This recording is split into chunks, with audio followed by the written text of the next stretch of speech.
Plastic tax e sugar tax, balzelli che rischiano di creare un dramma occupazionale. Ne è convinta l'assessora regionale al lavoro Elena Donazzana, che ha riunito nelle scorse ore un tavolo intersettoriale che per la prima volta vede d'accordo datori di lavoro e sindacati.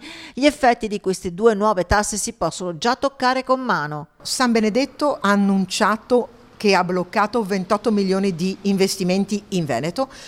Coca-Cola, che è il più grande stabilimento di imbottigliamento di tutta Europa, a Verona, ha bloccato oltre 40 milioni di investimento. E già, si parla di rischio occupazionale che potrebbe coinvolgere non meno di 50.000 lavoratori del settore, senza contare l'indotto. Già la scorsa settimana nel distretto della plastica di Schio c'è stato al riguardo un fermo simbolico. Il settore in Veneto si stima possa perdere circa 5.000 addetti e non è quantificabile il numero delle ore di cassa integrazione, cioè i costi della finanza pubblica rispetto agli ammortizzatori sociali. Senza contare che la plastica è in tutti i settori, non solo dell'imballaggio, il cosiddetto packaging. L'effetto sui costi è inevitabile, con le inevitabili ricadute sul consumatore finale. Costerà quasi il 100% in più. Hanno ridotto di poco questa tassa, ma sarà fuori mercato. Plastica demonizzata, male universale dell'ambiente per il bene del pianeta, messa sul banco degli imputati e trasformata in tassa piuttosto che in educazione e riciclo.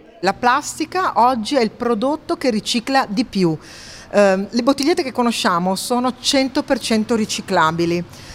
Il peso della plastica è inferiore a quello del vetro, a quello della lattina, solo per dire che è una tassa fintamente ambientalista.